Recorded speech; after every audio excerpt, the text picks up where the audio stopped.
Introduction. Understanding the Purpose and Power of Woman. A book for women and the men who love them by Dr. Myles Munroe. Introduction. It is extremely difficult to be a woman in the 21st century. Women around the world are facing the dilemma of identity. Many women are struggling to discover who they are and where they stand today in the family, the community, and the world. At the same time that women's personal expectations and roles are changing in some nations, many men around the world still have their own opinions about the place of women and want to impose certain standards of behavior on them. Other men are uncertain about the women's role and functions, and therefore they offer little support to women who are struggling with questions of identity. Additionally, many societies are still very much in a place of transition regarding the status of woman. Because of this shift in position and roles, many women are finding themselves in either an uneasy cooperation or an uncomfortable conflict with men. The question of a woman's status and the issue of equal rights for women are relevant to every culture and society on the globe. The world's confusion over the place and the worth of a woman manifests itself in a variety of ways. In industrial nations, changing roles of women in the family and society not only have brought new vocational opportunities for women, but also unforeseen personal and social issues. Even though women are working the same jobs as men, on an average, they earn less than men and have less opportunity for advancement. Though many women are building careers, they are also still doing the majority of the child rearing and the household chores. The pace of such a life is leaving them exhausted and disillusioned. On a personal level, confusion over male-female roles and expectations has led to misunderstandings, conflicts, and unstable relationships with the opposite sex. Women today are struggling with the delicate balance of attending to the needs of both their family and their careers, job competition with men, emotional turmoil, and lost income due to divorce, single parenthood, and conflicts stemming from cultural changes in the way women and men interrelate. Some women are confused about what a woman should be and how she should conduct herself because they are not sure what a woman is supposed to be responsible for anymore. What is compounding these issues is that cultures around the world have their own ideas about a woman's identity and role, and these ideas are varied and contradictory. In many Western countries, a woman is accepted as a competitor in the work world. At the same time, she is often expected to fulfill the traditional roles of a wife and mother. In many developing countries, cultural views of a woman's role continue to devalue her worth and dignity. Sometimes she's considered the equivalent of a domestic servant or slave. A woman living under such a view is extremely vulnerable to emotional or physical abuse, poverty, disease, and even death. A striking example of this is the plight of women in Afghanistan who are being denied health care, education, employment, and personal freedom. Another example is the situation of women in the third world nations who are at high risk of contracting HIV/AIDS. The June 2000 United Nations AIDS report on the global epidemic reported that the percentage of women being infected with HIV is rising. 52%, 1.3 million of all AIDS deaths in the year 2000 were women. The reason? Many young girls and women are being sexually exploited and are falling victim to the disease through contact and with infected men. We are not addressing the underlying cause of the problem of women worldwide. The breadth and depth of the issues that women face worldwide is overwhelming, yet current books and other literature about male-female relationships and women's rights are not addressing the underlying cause that is fueling the crisis women are dealing with today. My concern is that the longer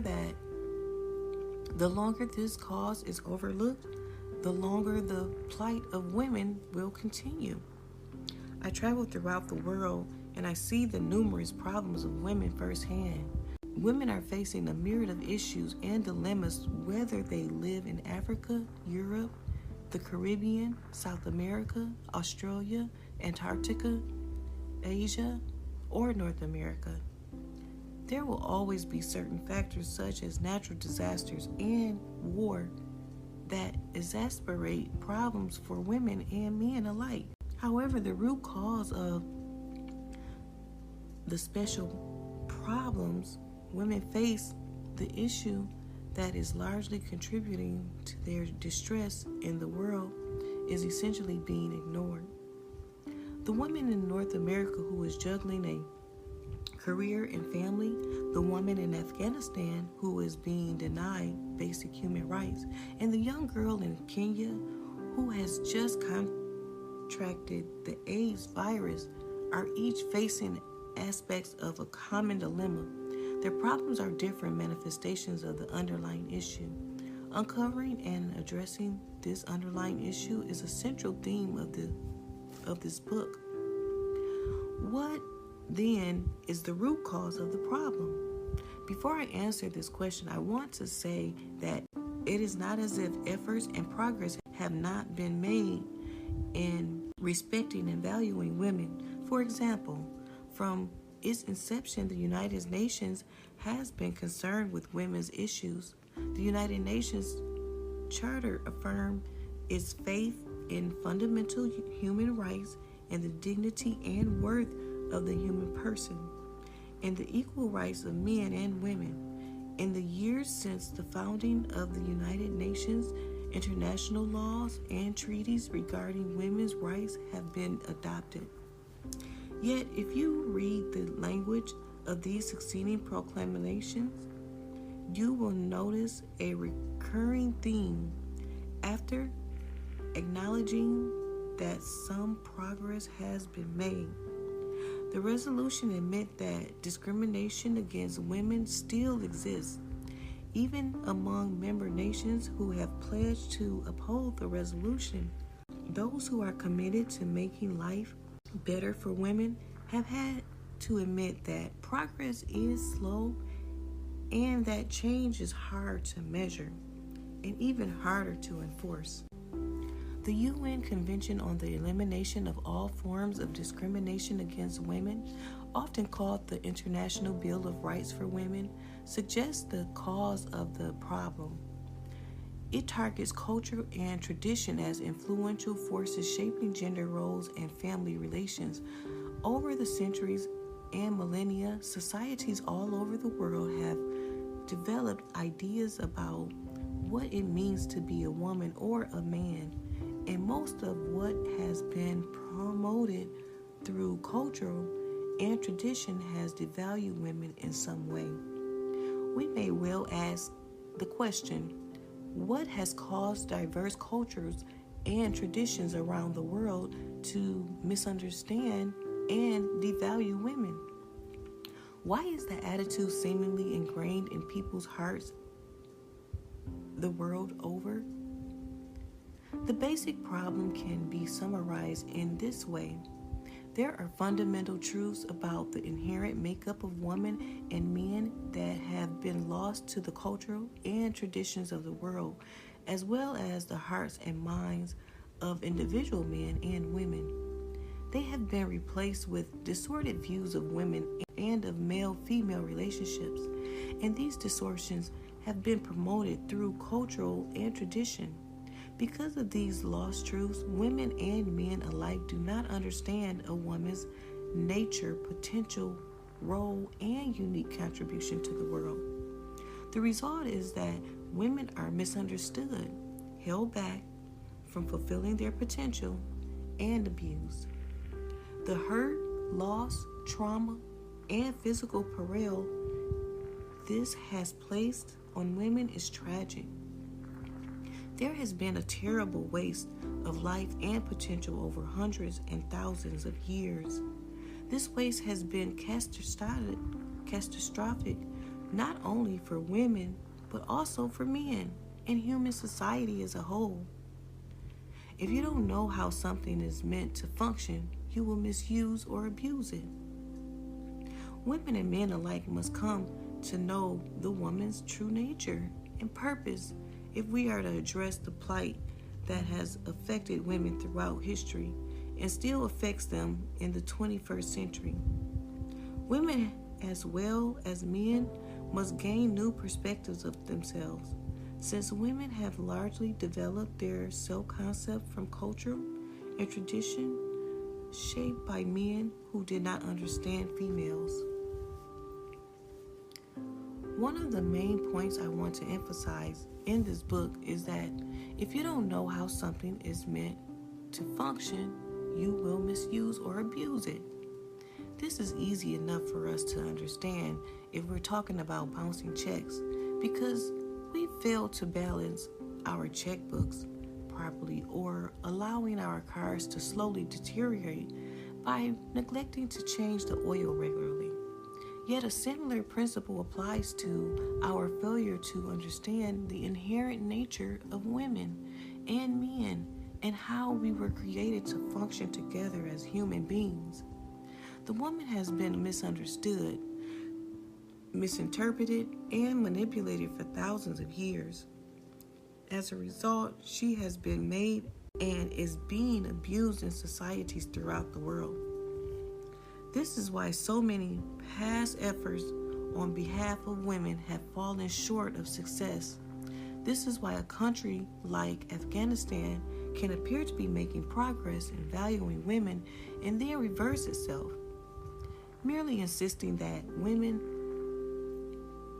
be treated right apparently will not change the false views of males and females that are ingrained in many men and women.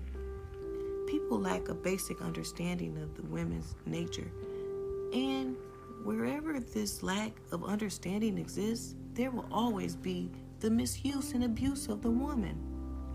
Therefore, we not only need to affirm the worth of women, but we also need to lay new groundwork for understanding who a woman is and how she should be viewed and treated.